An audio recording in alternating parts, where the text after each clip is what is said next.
Hello, and welcome to this program sponsored by two J. Phillips Centers.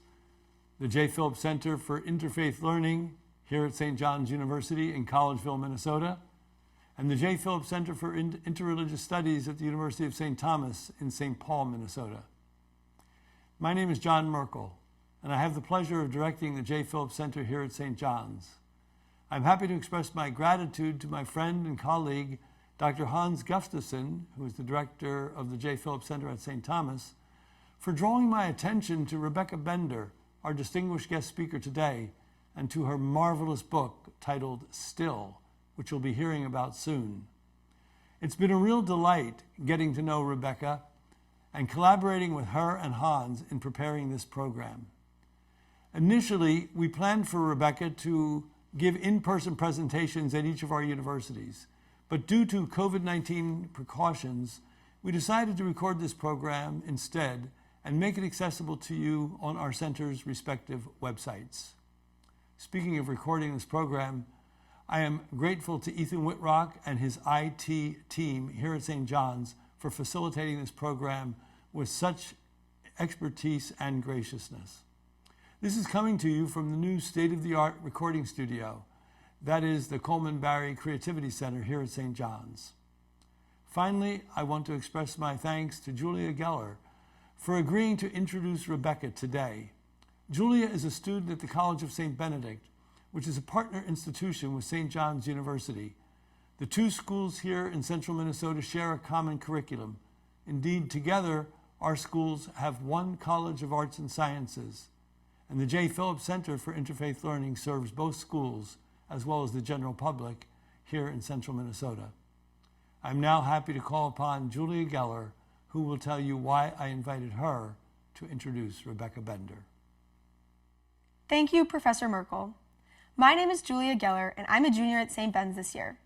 Today, I have the pleasure of introducing Rebecca Bender, author of the book Still. Still is the story of a family, 5 generations of Jews who fled Russian persecution before settling on the Dakota Prairie.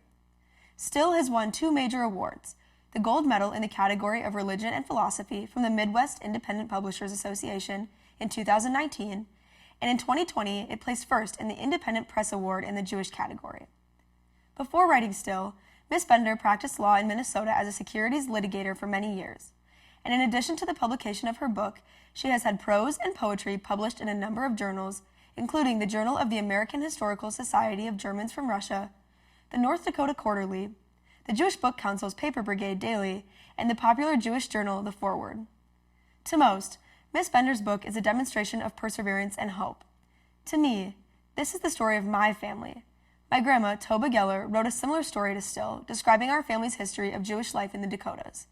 Because of the rich history of my family, the Gellers, and the Benderskys, I am honored today to introduce Rebecca Bender. Thank you, Julia, for those touching comments. Hello and welcome. Thank you also to Dr. Hans Gustafsson and Dr. John Merkel and to the J. Phillips Centers that they direct for sponsoring this program. Thanks also to the campus ministry at St. Thomas and Mount Zion Temple for helping to promote this event. And last and certainly not least, thank you to the wonderful tech crew at St. John's who is bringing this program to you. The book I co-wrote with my late dad, Kenneth Bender, is called Still, published by North Dakota State University Press. It contains stories of over 150 years, 5 generations of my family on 3 continents in 8 countries, overcoming challenges to faith and trying to live good lives. The journey described in the book begins in a small shtetl, or village in Russia, called Zebrakov, or Hufnungstal, or translated Valley of Hope, in the Odessa region in the 1850s. The cover of the book contains a photograph taken by my mother Frima in 1965 of my sister Nancy and me being shown the Ashley Jewish Homesteaders Cemetery by our dad Kenneth. It is where my dad's grandfather, Kiva Bender, is buried, a farmer and the first lay leader of the Ashley Jewish Homesteader congregation. I am named after Kiva's wife, Rebecca, my great-grandmother, also a homesteader. My great-grandparents lived in a house made of earth and grass on the North Dakota Prairie. My ancestors' stories have been powerful inspiration for me. When years ago I left a law firm where I was working to set up my own practice, several colleagues asked me, "How do you have the nerve to do that?"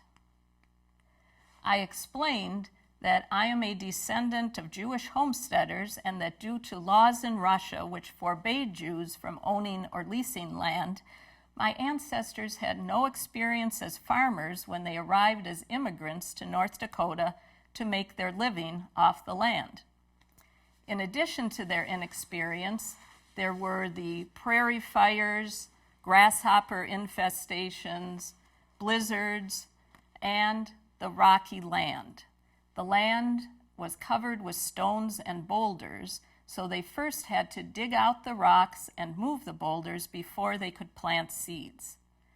As my ancestors moved actual boulders, I've always figured that my facing figurative boulders in my life is nothing by comparison.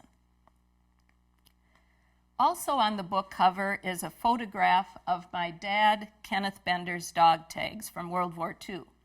During World War II, there were only 3 religious designations allowed on dog tags. They were either P for Protestant, C for Catholic, or H for Hebrew for the Hebrew Jewish soldiers. According to the United States Army's current website, quote, service members can now generally put whatever religious preference they want on their tags. Spirituality is important, unquote. The Army's current site provides a definition of spirituality. Spirituality is not just a belief in a higher power, but includes beliefs, ethics, and values, even a sense of what is fair. The Army continues, quote, spirituality is not limited to a Christian who goes to church every Sunday, a Muslim who prays 5 times a day facing Mecca, or a Jew who keeps a kosher kitchen. Why am I here? What is my purpose in life? Why is there evil and suffering in the world? Belief matters, unquote. In the first book excerpt I would like to share with you, spirituality and faith are at the very heart and core of the story. As background, my dad is referred to as Captain Kenneth Bender. After graduating from law school, he had been practicing law in Rapid City, South Dakota. He was the first volunteer for the Army from his South Dakota county in 1940.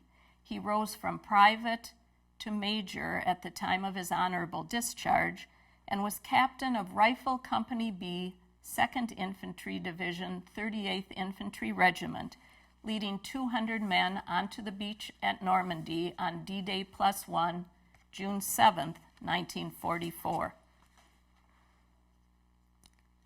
Here is the excerpt. It was 2 a.m. when Kenneth heard an unexpected knock on the door of his barracks. Captain Bender, sir. There was some urgency in the messenger's voice. Captain Bender had been training in Newry, Northern Ireland for a few months with the 200 men in his unit. Bender's focus and the focus of the men for almost 2 years had been liberating Norway. Then the plans abruptly changed. The entire 2nd Division had been relocated to Cardiff, Wales. Bender had been told of the new mission, training for an amphibious invasion of Europe to fight the Nazis on the ground. He had been informed of the timetable and the plan to leave for Omaha Beach within the week, but the knock on the door woke him with a start. Captain Bender, sir, said the messenger again. You and all the men in your unit who are Hebrews are to get dressed and meet at the officer's tent in 15 minutes. Thank you, Private, said Captain Bender. Bender grabbed his list of 200 soldiers and walked swiftly to the enlisted men's barracks. He entered and yelled, "Attention!" The men all stood by their bunks. Captain Bender continued, "I will now call out names of some men, and I want you to get dressed and meet me outside the officer's tent in 10 minutes. He called out the names of the Jewish soldiers. "The rest of you can go back to sleep, that is all." Captain Bender went to the officer's tent and waited outside in the cool Welsh air. The Jewish men of his unit lined up silently behind him. The captain led them into the tent. "Captain Bender reporting, sir." "At ease, men," said the officer, breaking the anxious silence. "Gentlemen, we have been sent by Company Commander Captain Keith Schmedeman. He has learned reliable information from the front lines in North Africa and Italy about how Hebrews, people of the Jewish faith, are being treated by the enemy once captured. The Axis are not taking the Hebrews as prisoners of war. They are shooting them on the spot, and this has come down from high up. If they see that your dog tags have an H, they will either kill you or torture you until you die. The lieutenant here has a machine that can change your dog tags. You can either switch them from H to P for Protestant or C for Catholic. When you change your dog tags, you will have a better chance of surviving the war. Now line up behind Captain Bender to get your dog tags changed. Captain Bender, tell the lieutenant if you want a C or P on your tags, then you are all dismissed." Captain Bender moved up across from the lieutenant sitting with the machine you see in this slide, who had his hand out to take the dog tags. Kenneth's 28 years of life passed before him. And what did he see? He saw his Grandma Becky's face, stern, wise, and warm.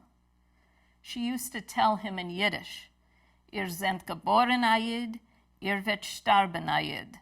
Kein mal vergessen, was ihr seid." Meaning, you are born a Jew, you will die a Jew. Never forget who you are. Kenneth knew what she meant. No matter what happens in between, once you are born as a Jew, you are who you are.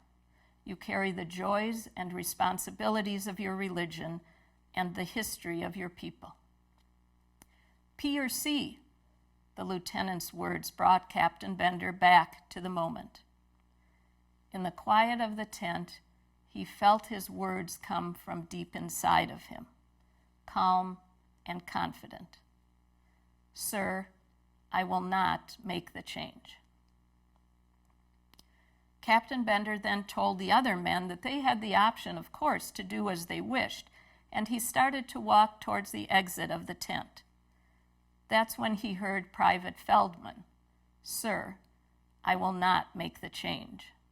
Then he heard Private First Class Skirman, "Sir, I will not make the change." And on, like a rolling echo. These were echoes that came from thousands of years of faith. This was not the first time my dad made a choice to not hide his religion. In the next excerpt from Still, my dad is referred to as Kiva, his given name named after his homesteading, farming grandfather. In 1939, Kiva Bender was interviewing for legal jobs in Minneapolis as he neared graduation from law school. In the interviews, he was consistently asked what church he belonged to. When Kiva replied honestly that he was Jewish and attended synagogue, the interviews ended abruptly. Kiva was not aware that Minneapolis at the time was known as the anti-Semitic capital of the United States. Well-known journalist Carrie McWilliams referred to, quote, an iron curtain, unquote, which separated Jews from non-Jews in Minneapolis in the 30s and 40s. At the time, Jews only made up 3% of the population in Minneapolis, yet despite their small numbers, Jews were excluded from employment in banking, in insurance, and in any field that dealt with members of the public, even not being allowed to attempt to work as salespeople at Dayton's department store. Ads in the paper for apartments oftentimes stated Christians preferred. Here is a sample of this sentiment, a May 1945 letter from a large insurance company to the part owner of the Calhoun Beach Club in Minneapolis discouraging renting to Jews. Quote, "If you let one Jewish family in, you are going to create dissension among your other tenants."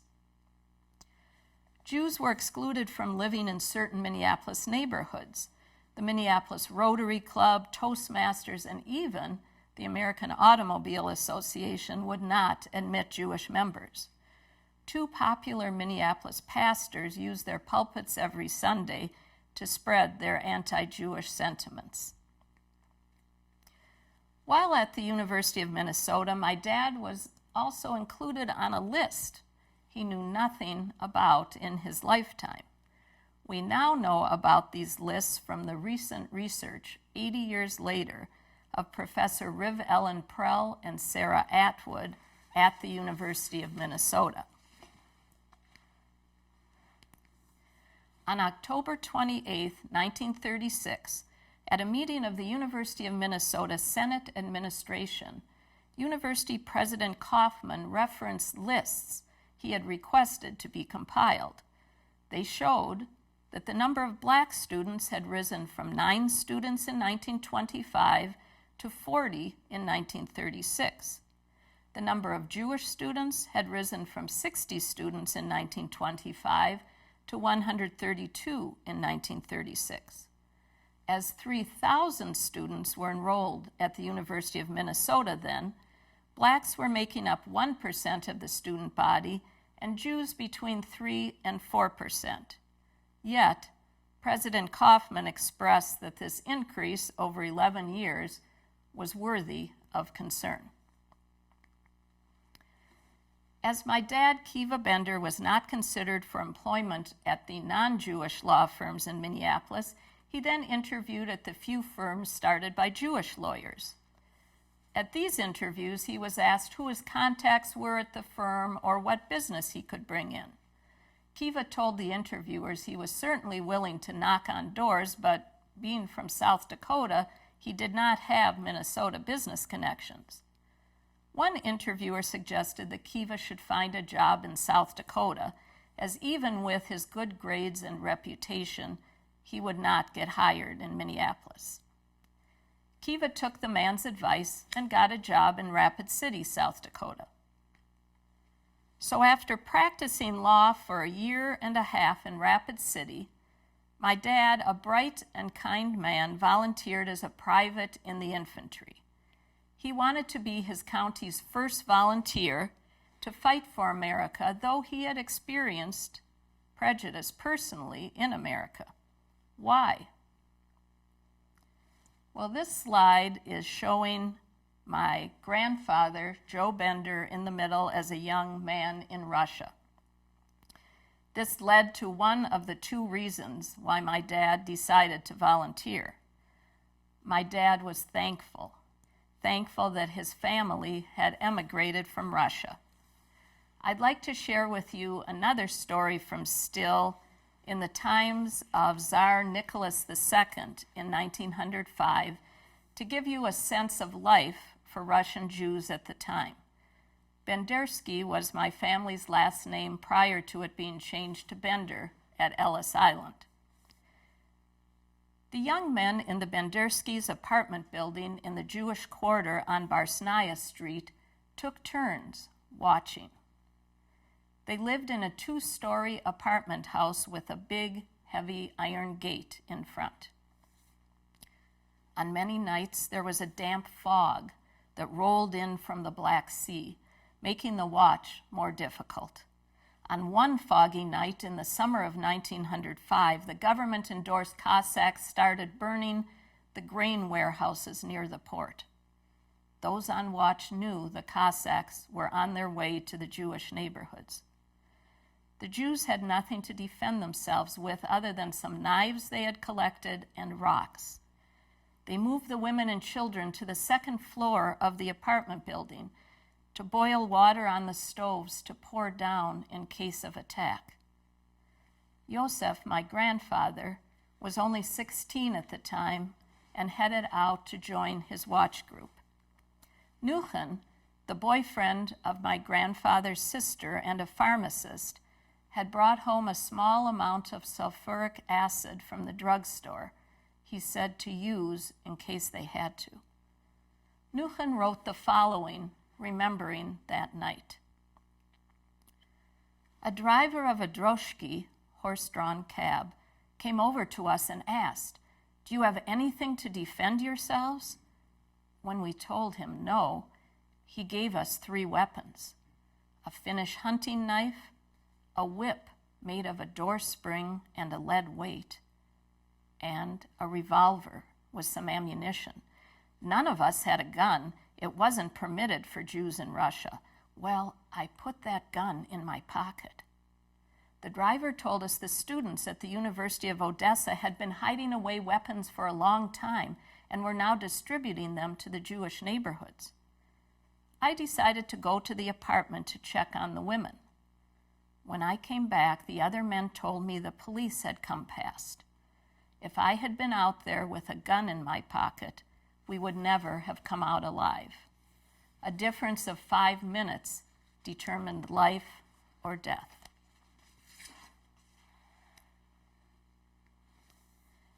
In 1903, President Theodore Roosevelt cabled a petition from Jewish leaders to Russia's foreign minister, denouncing the Russian government's treatment of Jews.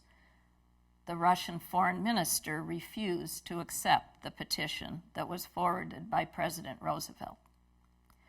Russian Jews were restricted at the time as to where they could live, travel, their occupations, and their education. The Russian Tsar preferred having empty seats in schools rather than having them filled with Jewish students. There was also 25-year conscription for Jews in the Russian army, and Jews were subject to baseless searches and repeated destruction of their property. But the ultimate impetus for 2 million Jews immigrating to America from the 1880s to the 1920s was the pogroms, the mass murder of Jews, children, women, and men. These pogroms were either carried out by citizen mobs or the Okhrana, the Tsar's secret police, who killed one of my grandfather's brothers, Ephraim, pictured here, or the Cossacks, roaming bands of military warriors, oftentimes on horseback with swords, who killed my grandfather's other brother, Chaim, because he was defending an old Jewish fruit peddler in the market. Ironically and sadly, the name Chaim means life. The mobs, Okhrana, and Cossacks acted at the urging of the Tsar through Russian government-endorsed decrees called ukases, blaming the Jews for Russian citizens' poor living conditions, famine, and lack of democratic rights was a concerted effort to divert attention away from the Tsar's failed policies.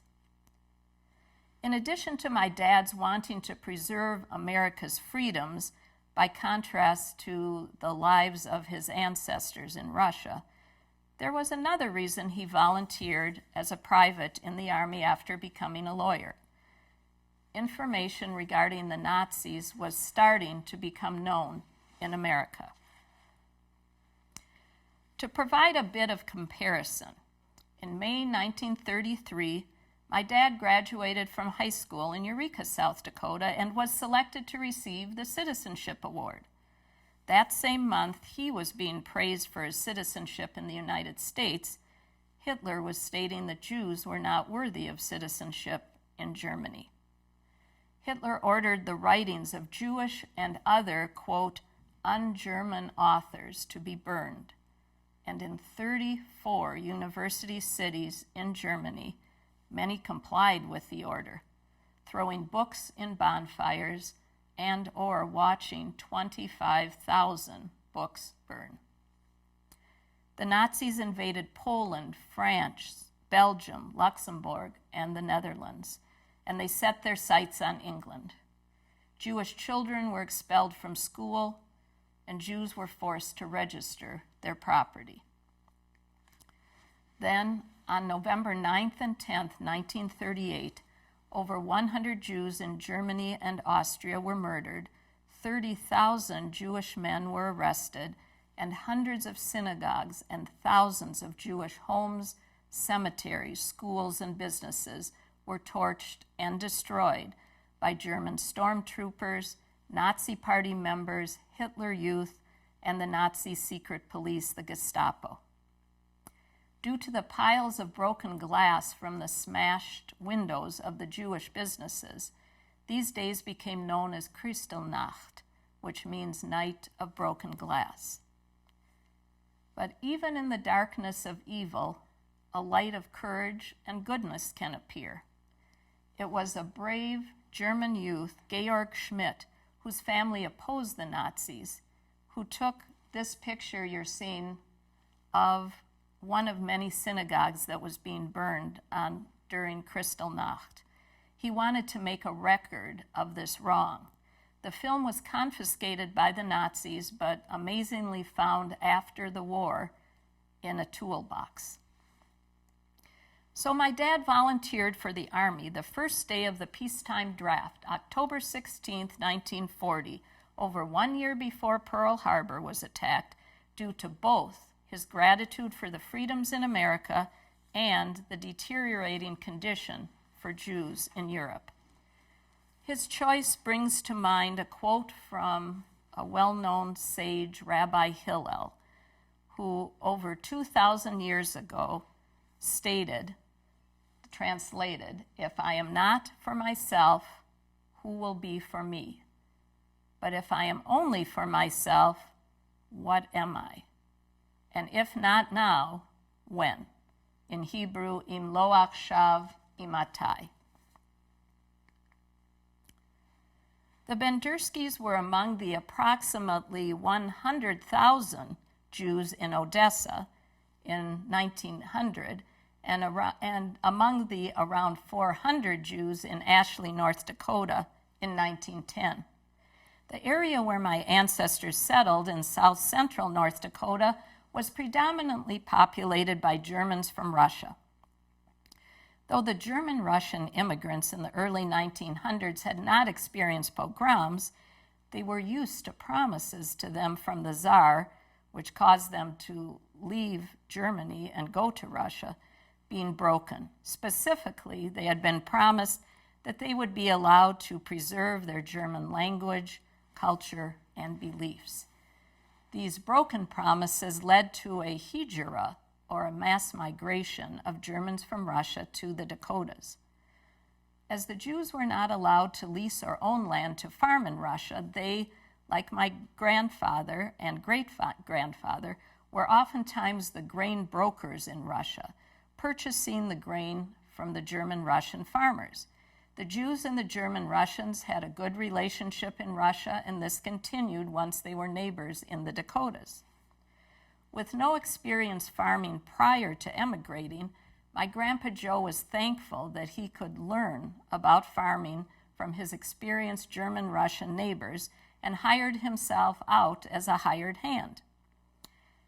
The experienced farmers taught him how to handle a single-blade plow, to tame wild broncos, to seed the land, and many other skills he used once he was able to homestead his own land.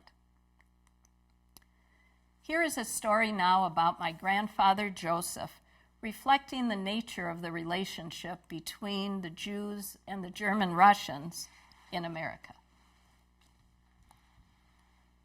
In the spring of 1912, Joseph was riding his horse into town. Matthias Kopp, a German-Russian farmer, owned 160 acres near Ashley. Joseph noticed that Mr. Kopp had not seeded his land yet. He stopped at the Kopp's house and asked Mr. Kopp if everything was okay. Mr. Kopp said that his horses were sick. It would be the first year he was unable to plant. Joseph had an idea. He went from farm to farm of his Jewish homesteading neighbors that evening on horseback, explaining the situation.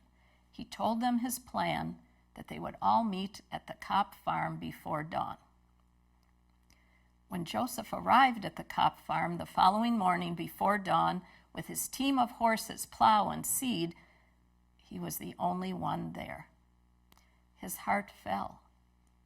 Joseph closed his eyes to concentrate, and as he told the story, thinking of the Bible quote from Leviticus, in English, love your neighbor as yourself, in Hebrew, ve'ahavta l'reacha k'mocha.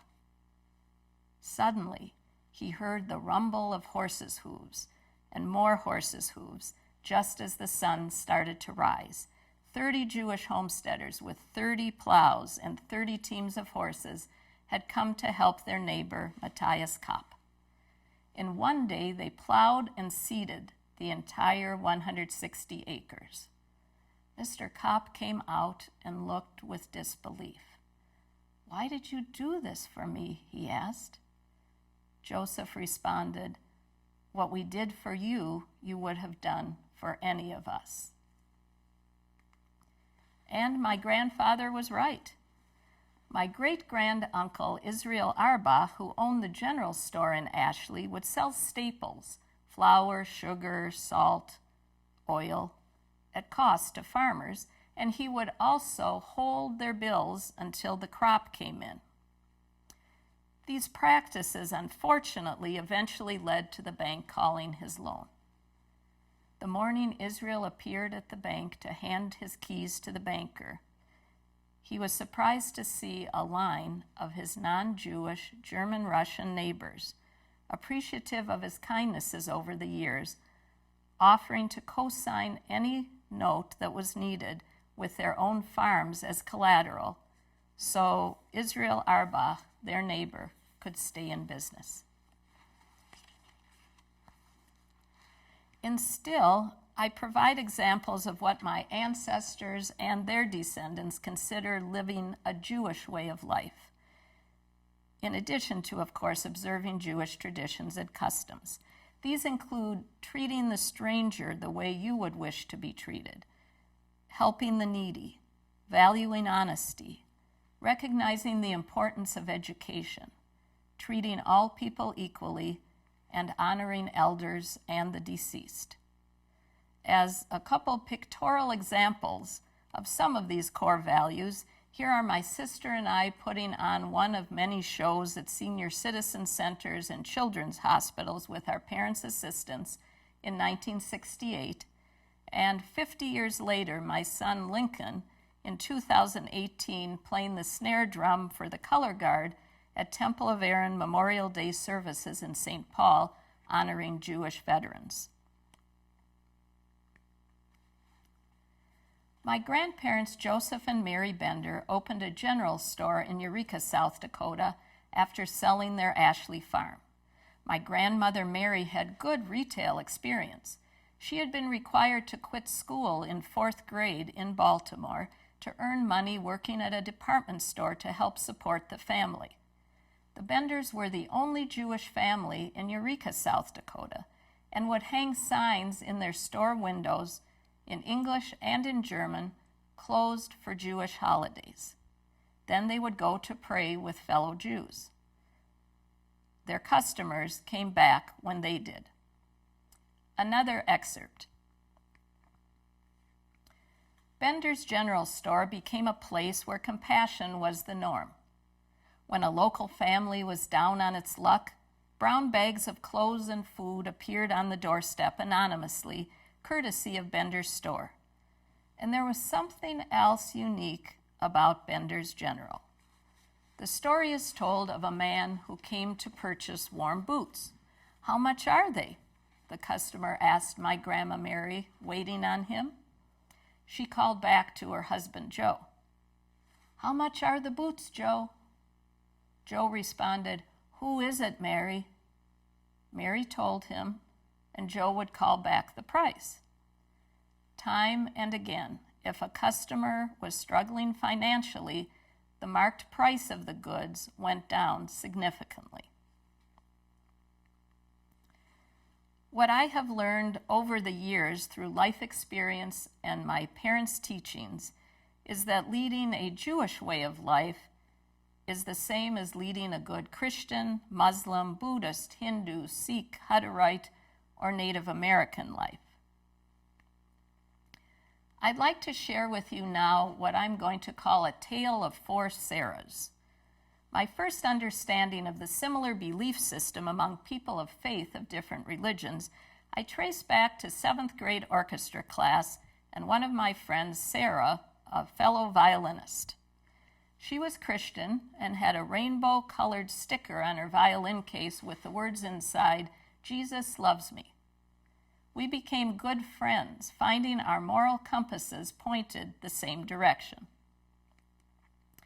Through my son Lincoln forming a close friendship in 1st grade with a boy named Justin, I met another Sarah. She is Justin's grandmother, a Black Baptist woman.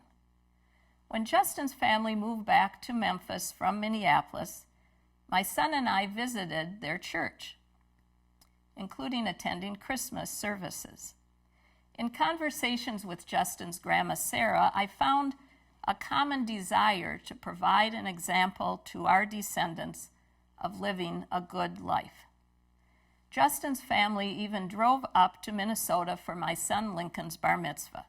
Justin was one of the ushers, and he asked me if there was anything special he should say to congregants as he handed out programs. I told him if he wanted to, he could use the customary greeting Shabbat Shalom, meaning have a peaceful Sabbath. As Justin handed out the bar mitzvah programs at the synagogue saying Shabbat Shalom, Shabbat Shalom, I strongly felt God's presence shining through those stained glass windows of the synagogue. This story still affects me 10 years later. Fast forward 8 years after the bar mitzvah, when signing copies of Still at a Barnes & Noble in 2019, I met a third Sarah. She was wearing a hijab and was a leader of a Muslim book club, she told me. After asking me detailed questions about Still, she purchased multiple copies for her club members. She said to me, "If we don't take time to learn about each other, we will never understand each other." At that point, pre-COVID, I asked her if it was okay if I gave her a hug. She said it was. And the fourth Sarah was Jewish. My great-grandmother Rebecca's sister, born in Russia in the mid-1870s, moved to Ashley, North Dakota in 1905. The German-Russian farmers in town, interestingly, used to knock on my great-grand-aunt Sarah's door at all hours of the day and night. The German-Russian farmers, who mostly spoke German, would pick up my Aunt Sarah, who was fluent in German and English, in their horses and buggies and bring her to their homes to translate as their wives were giving birth. Their wives typically only spoke German, and the doctor typically only spoke English. Sarah would stay there until the mother was comfortable, after the baby was born. While I was giving a talk in North Dakota a couple years ago, 3 different women of German-Russian ancestry told me that they had relatives whose first or middle names were Sarah, named after my great-aunt, the Jewish lady who assisted in bringing their relatives' German-Russian Christian babies into the world. I feel blessed that in my life very frequently I have been able to experience and recognize this strong current that connects people. I call it a river of goodness. Unlike a typical river, this river flows in many directions, oftentimes simultaneously. Now I'd like to share 3 messages with you. The first message: embrace unexpected changes in your life's path and be open to possibilities that present themselves. I started out as a violin performance major in college, graduated as a psychology major, then attended law school and practiced law for 18 years. Then, family health issues caused me to put my license on hold. In order to deal with these issues and following a divorce, I became a substitute teacher and special ed teacher's aide.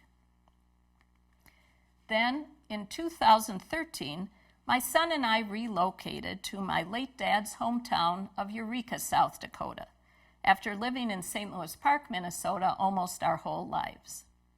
My son and I were visiting the Ashley Jewish Homesteaders Cemetery that is about 30 minutes from our South Dakota home. He started asking me questions about the community of Jewish farmers who live there. I had some answers, but I wanted to know more. That day, I secretly vowed to do some research and get the cemetery property on the National Historic Register. This process, which involved researching in archives, scrolling down hundreds of newspaper pages on microfiche, going through immigration, census, and land records, reading books and my family's writings, ultimately led to this little Jewish cemetery being listed on the National Historic Register in 2015. The historic designation led to a rededication of the cemetery in 2017 to unveil educational plaques on the site. North Dakota's governor even named that day in May 2017 as North Dakota Jewish Homesteaders Day. With my research and the detailed recollections my father had recorded, the book Still came to be. The unexpected curves in the road of my life allowed me to both more fully appreciate my ancestors' legacies and also to better understand myself. Message number 2 for all of you. Every person listening is an important link to preserve history. You are each the link to generations past. How do we learn stories from family and friends? We ask questions of those older than we are. If we are older and know tales that have been passed down, we ask others to assist us in recording them and preserving them. To quote from the back cover of Still, it's not the places you've been that matter, but what you bring with you along the way. Without investigation, you may not even realize the treasures you bring. The third message: avoid leaping to make assumptions regarding any group of people. Make sure you know the facts. In my research, I noticed a number of articles and books perpetuating stereotypes regarding Jews. For example, statements that Jews never wanted to farm, didn't like manual labor, were never successful farmers. The facts I uncovered dispelled these falsehoods. First, the reason why Jews were oftentimes the middleman, the broker, or the lender of money was that the law of many countries forbade Jews from owning land. Second, the great majority of the Jewish homesteaders near Ashley, North Dakota, were in fact successful enough either to own their own land at the end of the 5-year period prescribed under the Homestead Act, or to purchase the land earlier, purchasing it outright after 2 or 3 years, as my ancestors proudly did. I'd like to conclude with a story from the vault of Eureka City Hall in Eureka, South Dakota. After turning page after page in the City Council Minute Book to determine when my grandfather, Joseph Bender, had served as mayor in Eureka, I saw that on May 4th, 1928, he was elected Ward 2 alderman. The following year, he became mayor, and the typical types of issues facing rural small towns were discussed. But then something atypical occurred. Every set of city council minutes was signed by the city auditor and mayor. On April 4th, 1930, as my grandfather bid adieu to his time as mayor, he did not sign Joseph Bender next to the title mayor in the minutes as he had previously. Instead, he signed his name in Hebrew.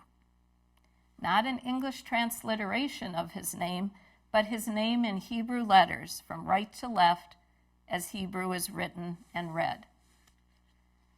To me, this was a strong statement of how important my grandfather's religion was to him, as well as his praise for the country that allowed him to serve and the people in the city who chose him to do so. In Russia, Joseph's brothers had been killed just for being Jewish. In America, the remaining Bendersky male had served as mayor of his town without regard to his religion. My wish for all of you: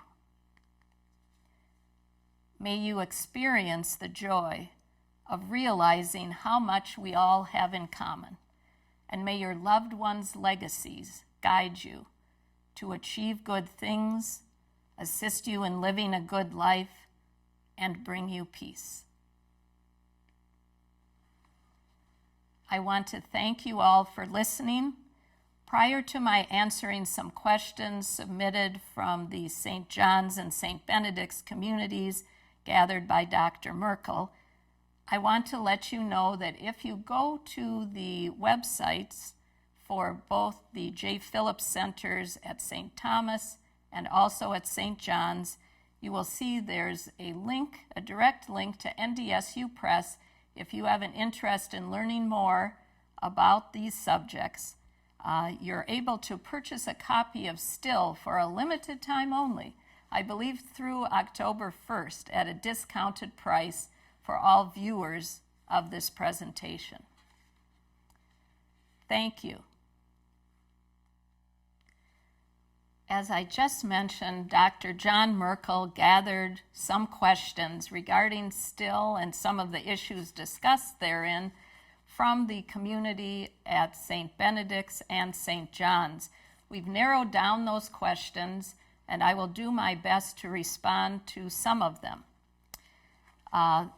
There are first two questions that are sort of related, so I will read to you both of the questions, and then I will do my best to respond.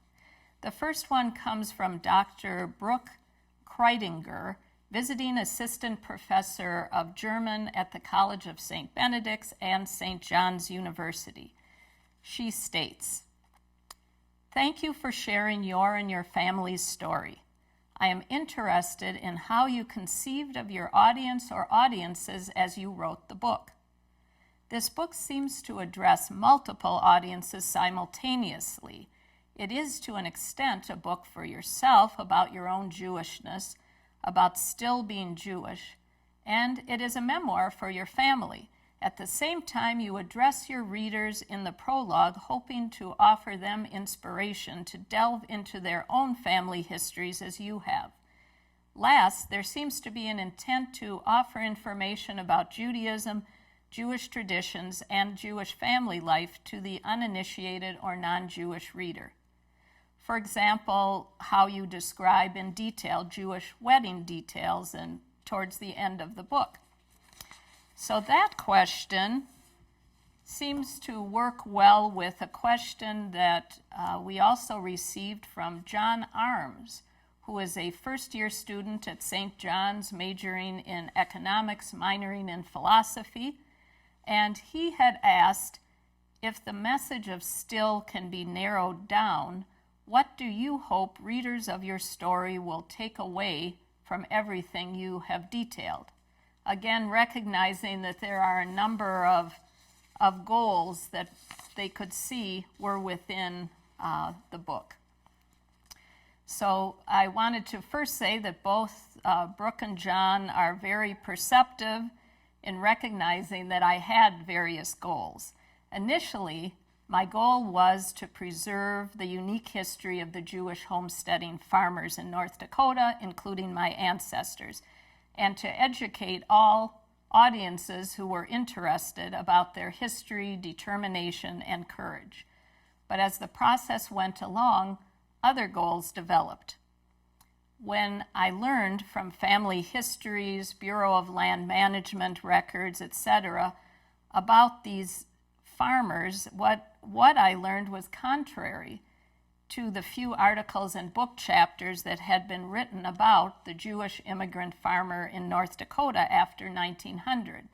There had been references to, quote, the ill-fated Jewish colonies, unquote.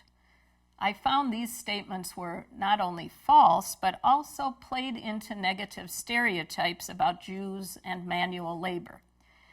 So upon the realization that there was some false information out there that was being accepted as true, I added a personal goal was still of dispelling certain, what I'll call age-old stereotypes about Jews. For example, they don't do manual labor, false. They were never successful farmers, false. They don't serve their countries in the armed forces, false. As I state in the book, in addition to describing my dad's personal experiences, Jews have consistently served in higher proportions in the military of the United States than they exist in the U.S. population. Other stereotyped Jews stick to themselves, don't get along with others of different religions or backgrounds. Again, in Still, I discuss the many acts of kindness that flowed back and forth, for example, between the Jews and the German Russians who were their neighbors.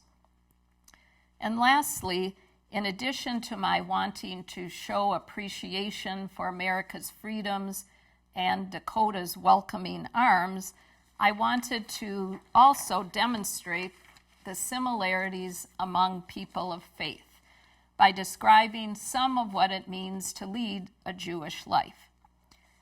When my son and I had relocated from the Twin Cities to Eureka, South Dakota, there was an article in the local newspaper about our move and family history, including the fact that we were descendants of Jewish farmers. When I went into the local grocery store in Eureka for the first time, the non-Jewish butcher came out from behind the counter, shook my hand, introduced himself, and wanted to show me where Nathan's all-beef hot dogs were located in the store. He knew I didn't eat pork. What was this Christian man doing? He was welcoming the stranger, one of the core values of Judaism. He was looking beyond the differences between religions and focusing on kindnesses to a fellow human being. These types of encounters never cease to make me smile. Of course, the final goal in Still, if one more person preserves his or her family history, I would be thrilled. As Julia spoke about her grandmother, Toba, who really preserved so much history that would have been lost without her efforts, I think we have to always remember that history not recorded is history lost. Now let's go on to another question. And this one comes from, this one is also from Dr. Kreidinger. And she has a very interesting question. She says, quote, "You mentioned your great-grandfather Kiva Bender repeatedly stated, 'We wanted to prove to the world that the Jew could be a farmer.' Because of anti-Semitic regulations that forbade Jews from owning land in Russia, among other countries, which in turn became common sayings about Jews, sayings divorced from their historical origins and generalized to feed stereotypes that Jews were incapable of farming. Do you happen to know to what extent the larger world eventually became aware of the success of Jewish homesteaders in the U.S. in particular? Did knowledge of their success reach the places where they came from, such as Odessa in your family's case, or was this a moot point because what really mattered was the support won in the United States?" Well, as referenced in Still, even author Leo Tolstoy, not a Jewish person, recognized that by bringing Jews to the land as farmers, producing food for their communities, they would no longer be the outsiders that, for example, Tsar Alexander III's May laws in the 1880s sought to make them. In other words, the Tsar was setting up a series of laws that served to separate the Jews from their fellow citizens by forbidding Jews from owning land to farm, as an example. Tolstoy told a rabbi visiting in the late 1800s, quote, "Spread the good name of your people by leading them out of the city and into the field as producers of bread." That rabbi really listened to Mr. Tolstoy because he immediately returned to Pennsylvania and set up a Jewish farming school. As to whether the success of Jewish homesteaders post-1900 became well known in the U.S., I can speak to the fact that newspaper articles were written in this period of about 1908 through the 1920s in many cities in North Dakota and South Dakota, written by non-Jewish writers about the fact that history and laws forbidding land ownership for the Jew had forced him into other occupations, but recognizing, to quote these articles, quote, "The Jew was as successful as his Gentile neighbors on the land and was making a name for himself," unquote. I do have to state that Still is one of only a handful of books on the subject, and I believe if we probably took a poll in the United States among Jews and non-Jews, most unfortunately would still not know about the Jewish homesteading experience and history. I was just curious after receiving this question. I just did a Google search where I typed in Jewish farmers, and interestingly, there clearly are still Jewish farmers out there, though not homesteaders. There's even a Jewish farmers network I located online. I also wanted to mention that I've recently completed a screenplay for the book Still, and being hopeful, as I always am, another core value of Judaism probably, I am hopeful that a production company or director will take an interest in the screenplay, which of course, if it ever were a movie, would expose and explain more about this unique group of Jewish homesteading farmers. So now let's see, the next question I believe comes from Mr. Arms again, John Arms. And he stated, "Reading your family's story makes me incredibly emotional as you've detailed many struggles and experiences that your ancestors endured. Through all the pain, through all the hardship, how have you maintained contact with your Judaism today? How do you remain faithful, unlike so many who lost their faith in the 20th century?" Another excellent question. If I would also, actually, I'm going to combine the answer to that with another question, that this one comes from Sister Catherine Kraft, a member of St. Benedict's Monastery, professor emerita at the College of St. Benedict and St. John's University. And she had asked a number of questions. One was, she said she was touched by the poem Still at the beginning of the book that I wrote. And she said, as a poet, musician, and researcher, are there other words, metaphors, images, songs, or phrases that express what being Jewish means to me? So I'd like to, if I may, combine answers to both of their questions. First, starting with John's, if I may rephrase it a bit, why am I personally still Jewish? First, I feel there are three main reasons for me.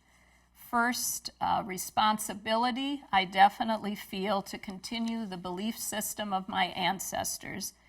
Second, the bases for the Jewish religion: kindness to strangers and those less fortunate, honesty, generosity, love of God and the beauty in the world, respect for elders, emphasis on education.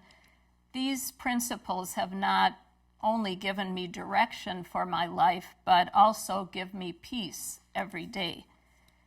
And third, I'm proud and honored to continue the traditions and religion that Jews, including my ancestors, have followed, fought for, and died for, whether it's symbolic traditions such as dipping apple in honey on Rosh Hashanah, hoping for a Jewish New Year, or praying the same prayers that have been chanted for thousands of years.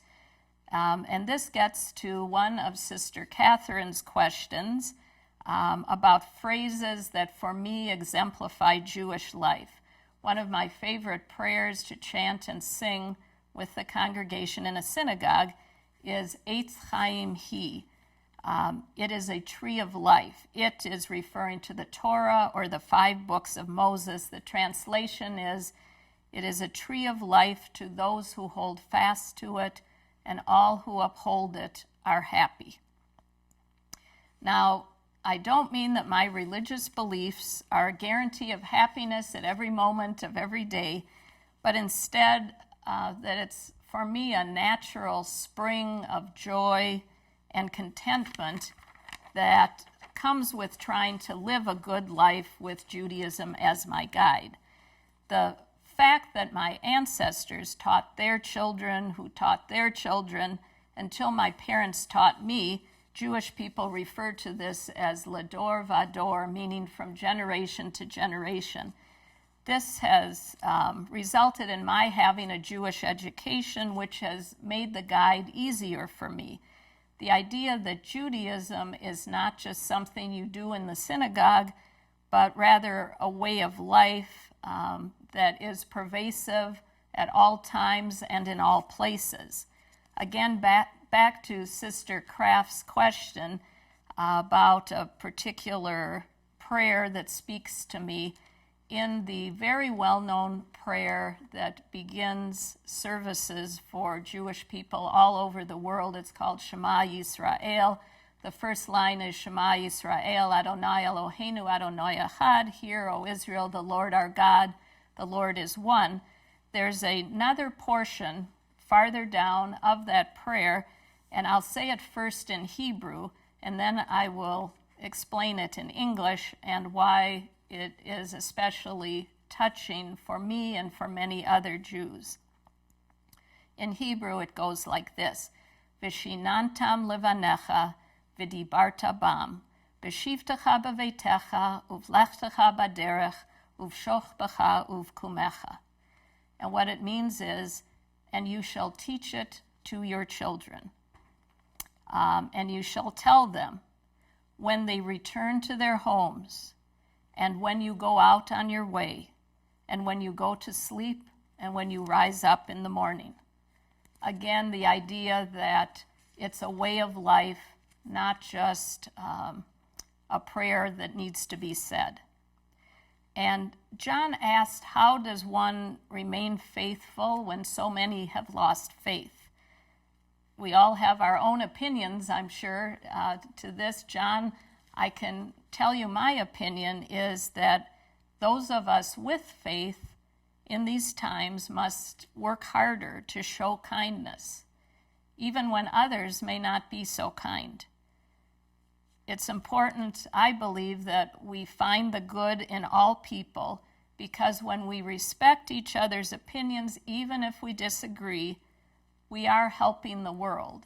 And this is another part of Judaism. Tikkun olam means trying to help repair the world. On to our next question here from, I believe, from Sister Catherine.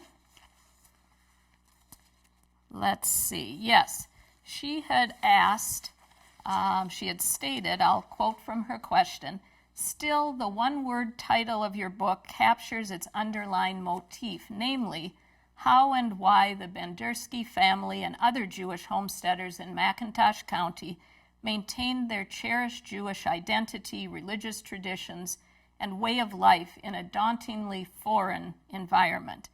Can you address the challenges they faced in living as observant Jews without a rabbi, synagogue, or easy access to a kosher diet?"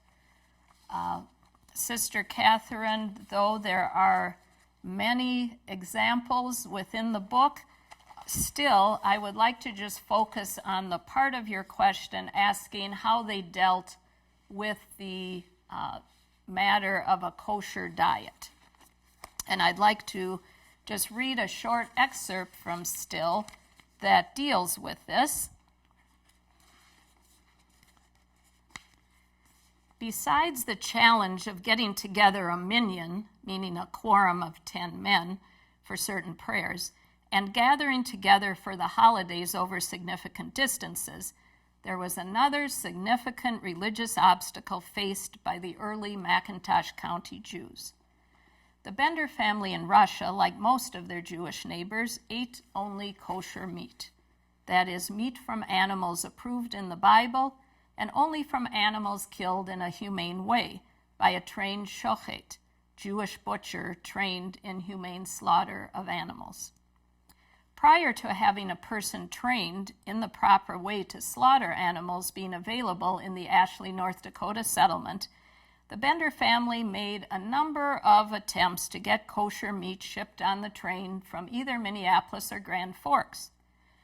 As the meat was not properly refrigerated and trains were frequently delayed, when Joseph, my grandfather, went to the train station to pick up the anticipated package, it was always the same conversation with the railroad employees.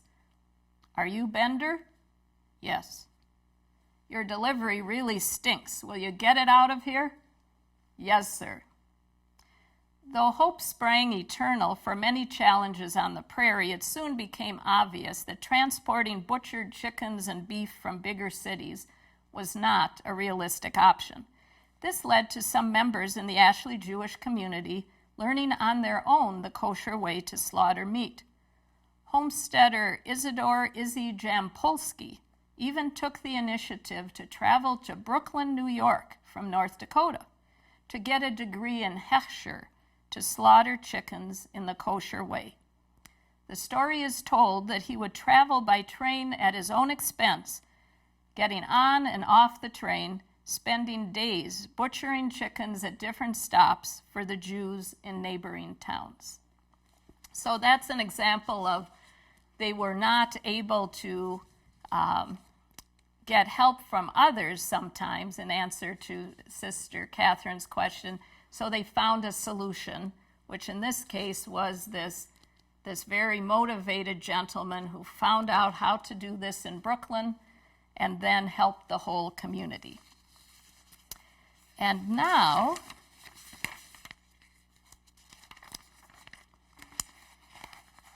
Sister Catherine had one other question that I will address briefly here. She asked, she stated there were strong and talented women in the Bender family. How did these women shape you and pass on their Jewish legacy? Well, Jewish women homesteaders, for me, continue to be an inspiration. As I described in Still, when my grandmother, Mary Bender, who was born in Baltimore, married my grandfather, she moved into the sod house he had built on the prairie. She picked up a broom on her after she arrived there, having just gotten married. She tried to sweep up the dirt from the floor until she realized the floor was dirt. She admitted to my mother years later that she broke down and cried when she first realized that she was living in a house with a dirt floor. But she made a choice to move forward with hope with her new husband in a place that posed many challenges. One of my favorite stories is how my grandmother Mary was about to give birth to my dad. What did she do? She got on a train in Eureka, South Dakota by herself, heading for Minneapolis, where she knew there would be a doctor available, gave birth to my dad, and then took the train back to Eureka by herself with the baby. I also learned about my great-grandmother Becky, after whom I'm named. She played a big role in continuing to keep Judaism alive for the family, which is still inspirational to me.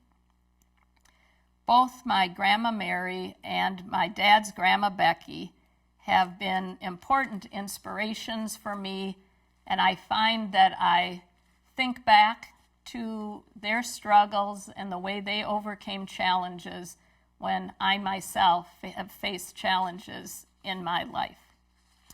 So I would like to thank all of you again, and I want you to all be well. And as a last comment, I would like to say to you, L'chaim, which means to life. Thank you. Thank you so much, Rebecca Bender, for that incredibly moving and inspiring presentation. And thanks again for the equally moving and inspiring book of yours, Still. And thanks to the people who submitted questions, including Sister Catherine Kraft and Professor Brooke Kreidinger and student interfaith leader John Arms for their very perceptive questions, which you, Rebecca, responded to so perceptively. And thanks to everyone for tuning in, for listening, and watching this video presentation. Please do keep in touch with the J. Phillips Centers, the two J. Phillips Centers, the one here at St. John's University and the other at the University of St. Thomas, that sponsored this event. And on those websites of ours, you can find information, as Rebecca mentioned, you can find information and a link to the University of North Dakota Press website, where until October 1st of this year, you can order Rebecca's marvelous book at a reduced price. Thank you, and shalom.